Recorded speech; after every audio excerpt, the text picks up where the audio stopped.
Maria Antonieta, que nome, hein? Poucos nomes na história trazem tantas imagens à mente. Luxo, escândalo e, claro, a guilhotina. Mas a história real da última rainha da França é bem mais complicada, interessante, do que os mitos que a gente ouve por aí. Então, bora desvendar essa história juntos e separar o que é fato do que é ficção. Essa frase, ela praticamente virou o sinônimo de Maria Antonieta, né? A imagem que ela cria é poderosa. A da rainha insensível, vivendo numa bolha de riqueza tão distante do seu povo faminto, que a solução dela, para a falta de pão, era oferecer um bolo. Para muita gente, essa frase define quem ela foi. Só que aí vem a primeira e talvez maior reviravolta dessa história. Ela nunca disse isso.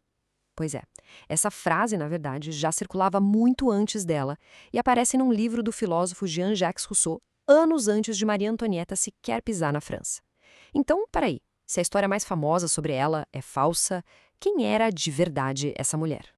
Bom, para entender a rainha, a gente precisa voltar um pouquinho no tempo. Lá pro começo, quando ela era só uma jovem princesa austríaca, ou melhor, uma arquiduquesa, e que foi jogada como uma peça num tabuleiro de xadrez gigante da política europeia. A vida dela mudou numa velocidade absurda. Imagina só, ela nasceu na Áustria, filha de uma imperatriz superpoderosa.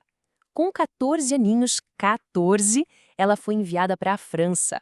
O motivo? Casar com o herdeiro do trono, numa aliança para selar a paz entre Áustria e França, que viviam em pé de guerra. E aí, de repente, com apenas 18 anos, ela já era a rainha de um dos países mais poderosos do mundo. Surreal, né? E aqui, a situação dela já começa a ficar complicada. Pensa na pressão. A mãe dela, lá da Áustria, dizia para ela continuar defendendo os interesses austríacos. Só que, do outro lado, a corte francesa exigia lealdade total à França. Era uma sinuca de bico. O resultado? Ela nunca foi totalmente aceita. Tanto que logo ganhou um apelido bem cruel, l'Autrichienne, um trocadilho que em francês soa como a austríaca e também como a cadela austríaca. Pesado. Então, se sentindo isolada e sendo vigiada o tempo todo, o que essa jovem rainha fez? Ela procurou uma válvula de escape, um jeito de ter algum controle sobre a própria vida. E para isso, ela criou um mundo particular dentro dos próprios muros de Versalhes. Ok, a fama de gastadora? É verdade, sim. Ela gastava fortunas em moda, em penteados enormes, em jogos de cartas valendo muito dinheiro. Mas, como sempre, existe um contexto. O casamento dela com o rei Luís XVI não foi consumado por 7 longos anos. Imagina a humilhação pública para uma rainha cuja função principal era dar um herdeiro ao trono. Essa busca por distração era uma fuga da frustração e da rigidez da corte. O refúgio pessoal dela se tornou o Petit Trianon, um palacete onde finalmente ela podia editar as próprias regras. E o auge desse escapismo todo foi quando ela mandou construir uma vila rústica particular, o Vilarejo da Rainha. Lá, ela e as amigas se vestiam de camponesas e brincavam de ter uma vida simples. Agora imagina como isso pegou mal lá fora. Para o povo, que enfrentava fome de verdade, isso soou como um deboche, um insulto. Foi visto como a prova de que a rainha vivia em outro mundo. A imagem dela já não era das melhores, né? Mas aí vem um escândalo específico que iria destruir o que restava da reputação dela para sempre. E o pior de tudo, ela era inocente na história. Foi o famoso caso do colar de diamantes. É uma história meio rocambolesca, mas, resumindo, uma golpista enganou um cardeal fazendo-lhe acreditar que a rainha queria comprar um colar de diamantes caríssimo em segredo. A rainha não sabia de nada. Mas quando a fraude foi descoberta, adivinha em quem caiu a culpa? Nela, claro. O público já estava pronto para acreditar no pior sobre ela. E esse escândalo foi o prego no caixão. Cimentou de vez a imagem dela como uma estrangeira gastona e mentirosa que estava levando a França à falência. A partir daí, ela ganhou um novo apelido, Madame Déficit. Pronto, ela tinha se tornado o bode expiatório oficial para todos os problemas financeiros do país. Com essa reputação no chão, quando a Revolução Francesa finalmente estourou, anos de má publicidade e ressentimento popular fizeram de Maria Antonieta o alvo perfeito para a fúria do povo. Foi uma tempestade perfeita, sabe? A França estava numa crise financeira terrível, as colheitas tinham sido ruins e faltava pão. E para piorar, circulavam panfletos com todo tipo de mentira sobre ela. Juntou a fome com a vontade de comer. A raiva popular precisava de um rosto, de um alvo, e esse rosto foi o de Maria Antonieta. E aí veio um dos momentos mais marcantes da Revolução. Uma multidão de mulheres, revoltadas com o preço do pão, marchou quilômetros até Versalhes.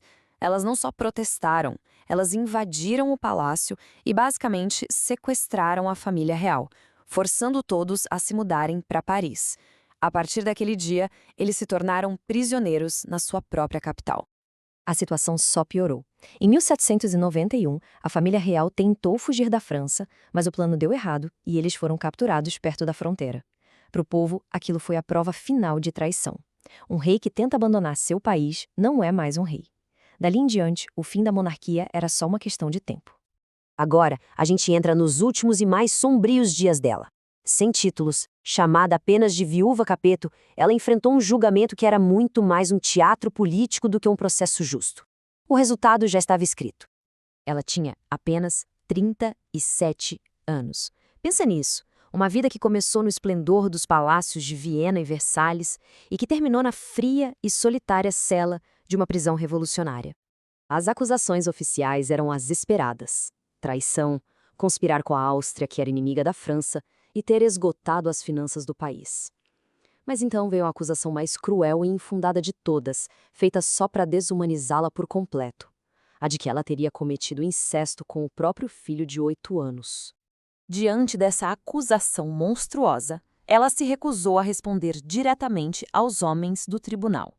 Em vez disso, ela se virou para as mulheres na plateia e disse: "Se não respondo, é porque a própria natureza se recusa a responder a tal acusação feita contra uma mãe.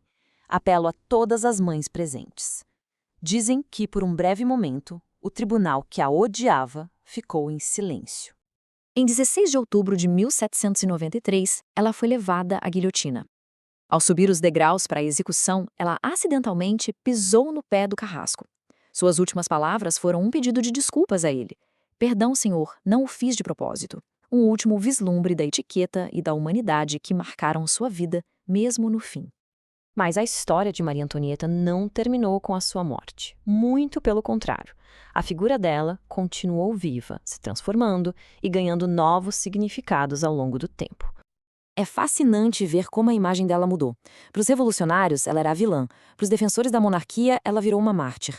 No século seguinte, uma heroína trágica de romance. E hoje ela é um ícone da cultura pop, inspirando filmes, moda e é até celebrada como um ícone gay por seu estilo, sua estética e sua vida de desafios. Então, no final das contas, quem foi Maria Antonieta?